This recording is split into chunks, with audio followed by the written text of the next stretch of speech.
Hi. Hello. Happy Wednesday.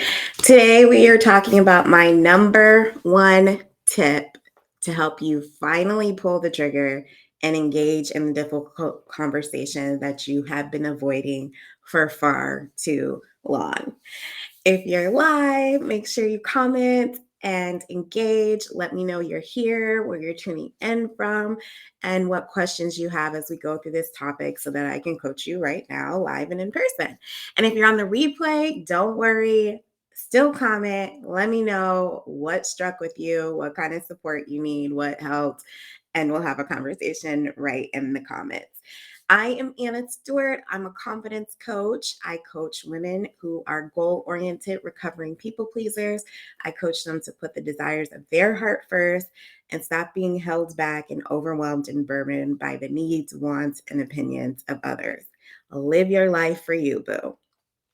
So, I have a free guide called The Recovering People Pleasers Guide to Tough Conversations and Personal Relationships that goes along with the theme of this live.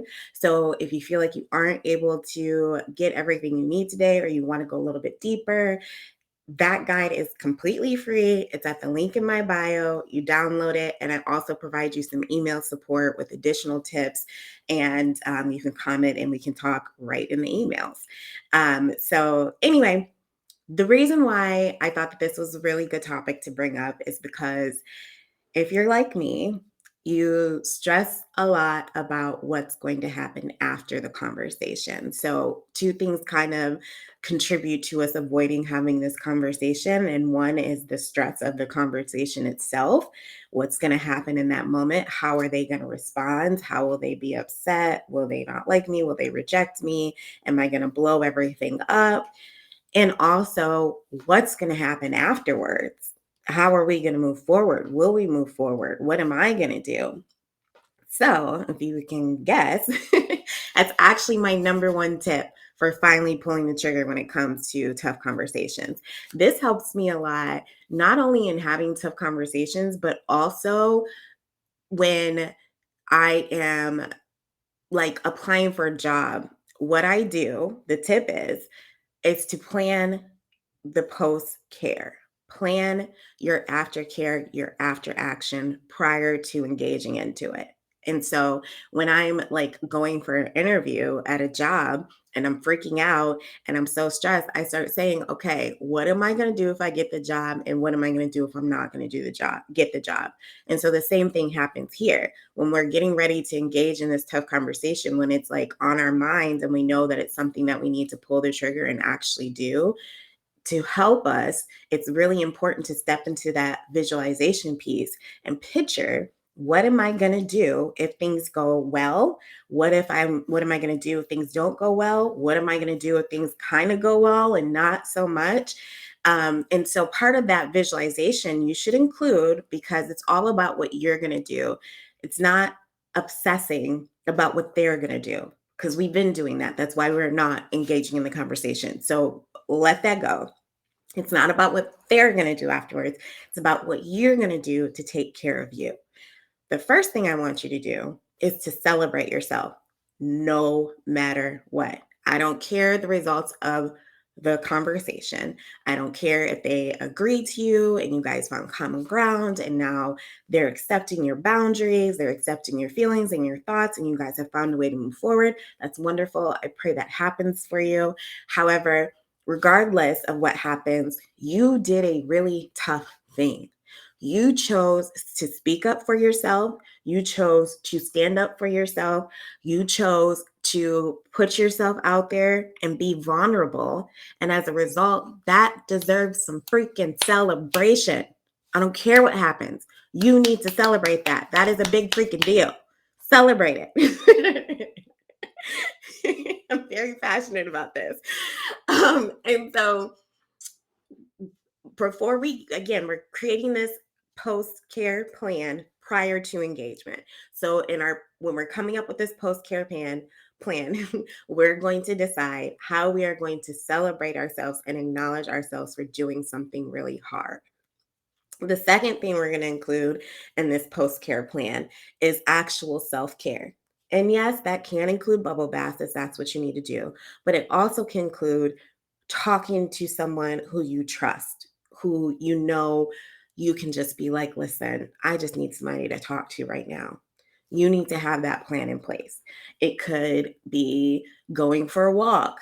It could be it could be anything. Whatever you feel serves you and is going to help you in that moment, that is what you need to make sure is included in the self-care plan. When you think about the stress and the strength and the energy that it's going to take to engage in this conversation, think about what's going to best suit you and best serve you when you're considering your self-care plan.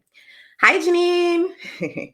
And so we have our post-care plan. We've got the celebration, we got the self-care, and then we're going to also talk about in our post-care plan, what action are we going to take? And so this is where I was talking about like the job before, like it's visualizing what am I going to do? And it's really helpful for me. It gives me a lot of peace.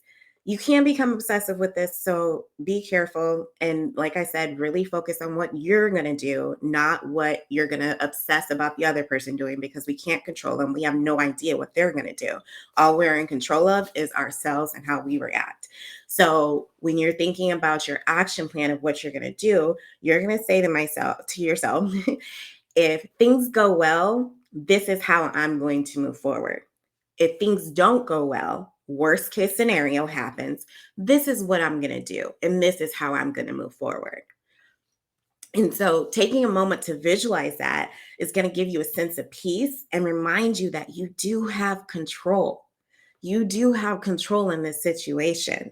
Sometimes we can feel like we're the victim and everything is happening to us and we they get to choose and they get to decide and we just have to receive, but we don't. You are also in control and you get to decide what's going to happen moving forward just as much as they do. And regardless, you're going to be okay. I know it doesn't feel like it right now, but I really want to remind you that you are going to be okay. All right, so let's recap. The number one tip for engaging in tough conversations and finally pulling the trigger and doing what you said you were going to do, and it's been so hard to do and you've been avoiding doing it. The number one tip is to create your post care plan at the beginning. So before you engage in the conversation, create your post care plan. That post care plan should include three things. Number one, how are you going to celebrate yourself?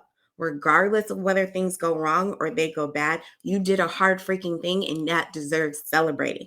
Number one, celebrate. Do not miss this part. I mean it. I'm watching you. Celebrate. Number two is a significant self-care plan that you know is truly going to serve your needs for when you have been so vulnerable and so raw. So, a self care plan that can include bubble baths if you want it to, but maybe it also needs to include reaching out to a therapist or a really good friend or someone who can support you and just hold you and hold space for you in that moment. The number three thing we're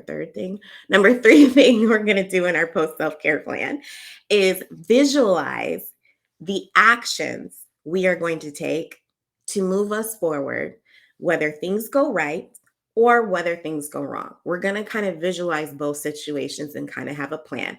Plan for the best case scenario, plan for the worst case scenario. And that is going to give you a little bit of sense of peace and remind you that you have control and that you can move forward. So, again, I have a guide that gives you some space to journal on these things, ask you some additional questions, and talks about the whole process and all the tips I have for engaging in tough conversations for recovering people pleasers. That free guide is in my bio. You can download it. You'll receive email support, and that email support will also give you additional tips, and you can reply to it. And I will be able to help you and support you in this journey of having these tough conversations. Hi, custom jewelers. Welcome. I'm just finishing up, but catch the replay. It's got some really good stuff in it. I'm glad you're here.